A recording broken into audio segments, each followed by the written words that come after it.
Today I have with me what I think are the top 10 smartphones of 2019. Guys, this is TechNick, and without further ado, let's go!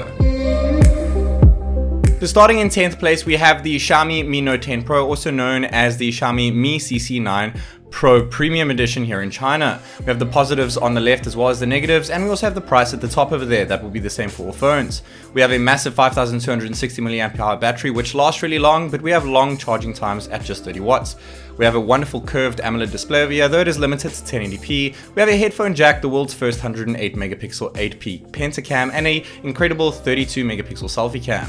Though the drawback is that it is very expensive, it is extremely fat and heavy, and it has a subpar Snapdragon 730G chipset inside of it. In 9th place, we have the Nubia Red Magic 3S. This is made by ZTE. It is cheaper than the previous phone that we had here, and we have a wonderful 90Hz refresh rate, 6.65-inch AMOLED display over here. This is a gaming phone, full-fledged, with those indented gaming triggers at the top. We also have active air and liquid cooling in the phone with an actual active fan in it, and it has a flagship Snapdragon 855 Plus processing chip. The drawbacks are that we have a physical fingerprint sensor, very bad battery life for 5000 milliamps, we have massive bezels and no NFC due to that metal backing. There is only a single back cam, but we can plug in some accessories which make gaming even better on this phone. This is through and through a gaming phone, and honestly guys, not much else from it, though those colors, RGBs on the back, look absolutely epic. In 8th place, we are moving on to the Redmi K34G. Now the reason that this is 8th and not higher up on the list is because we're limited to 730G Snapdragon speeds over here and a limit to 4K video at 30 frames per second. Because of that lackluster processing chip that we do have it, we are kind of restricted when it comes to its wonderful 120Hz refresh rate 6.67-inch display over here, though it is limited to a dim IPS LCD display. It is not the best performing phone around, and as you see, we have that 730G chipset in it. We have an average 4000 mAh battery, but we do have a wonderful headphone jack, option for SD card, and we also have the best dual selfie cams ever. Guys, I must say that I've never seen selfies taken quite as well as we have here, and we have the new Sony IMX686 sensor 64 megapixel camera on this phone, so it takes pretty epic photos, but honestly that front cam does wonders when it comes to taking selfies. We also have dark mode, but that's a little bit strange since this is an LCD panel, so it kind of makes the battery life a little bit worse over there. And we have a physical sensor on the right of the phone. The next, which is 7th place, is the Oppo Reno Ace. Now there are other phones that are very similar to this, such as OnePlus and Realme. Those are the sister companies of this phone, and this is slightly more expensive than that, though we have the same 90Hz 6.5-inch AMOLED displays as we do on those. With this phone, we have the world's fastest 65-watt charging, and we have UFS 3.0 storage. We have a headphone jack and that wonderful Snapdragon 855 Plus processing chip. Like I said earlier, it is more expensive than the competition, and we have a pretty average 4000 mAh battery. Going into 6th place, we have the Vivo Next 3 5G. Now honestly guys, this phone is not up here because of the camera. It is honestly here for that breathtaking 6.89-inch waterfall AMOLED display. Looks absolutely gorgeous, and there are barely any bezels on the left and right of the phone. We have super fast 44-watt charging in the box with UFS 3.0 storage as well, though those touch buttons on the side feel a little bit gimmicky. If you ask me, I would have preferred physical buttons.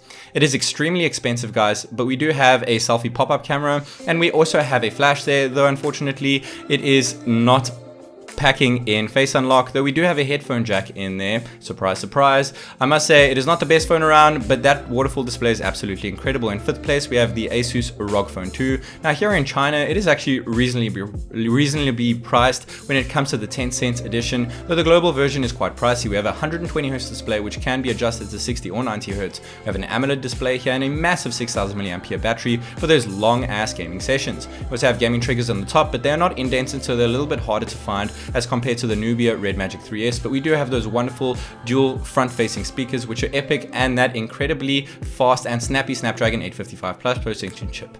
We also have nice little triggers on the side where we can mute our phone using the touch sensitive parts at the bottom of the phone, and we can also turn on X mode or game mode, which makes the phone even faster. When it comes to 4th place, we have the OnePlus 7T over here.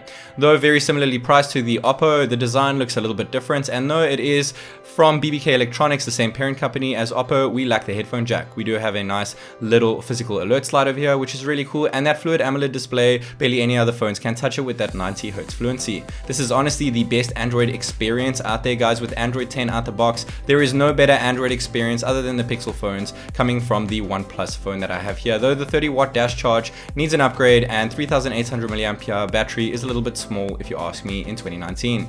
In third place we have the iPhone 11 Pro Max. Yes guys, it is quite high up even though it is extremely expensive, the most expensive phone that I have on this video here with me today. But we have a 6.5 inch QHD plus XDR OLED display. Not much can beat it. It is one of the brightest phones around. It has a very long lasting battery for its size, but though that notch is absolutely ugly and we have to change camera settings in the settings menu itself, but performance doesn't come close to the A13 Bionic chip when it comes to benchmarks. We have 3D Face ID, but there is no fingerprint sensor present here, and it has very fast NVMe storage and wonderful wireless charging too. When it comes to second place, we have the Realme X2 Pro. No surprise here, guys. This has been honestly my favorite budget phone of the year with a 90Hz AMOLED display, the fastest phone I've ever tested. Honestly, guys, go check out my speed test. UFS 3.0 storage. We have very fast 50-watt charging, which is actually exactly the same charging speeds as the Oppo 65-watt block. We have a headphone jack and a Snapdragon 855 Plus processing chip. Though the camera is pretty lackluster over here, we do have dark mode and we have a pretty average battery, no IP rating over here, and no wireless charging.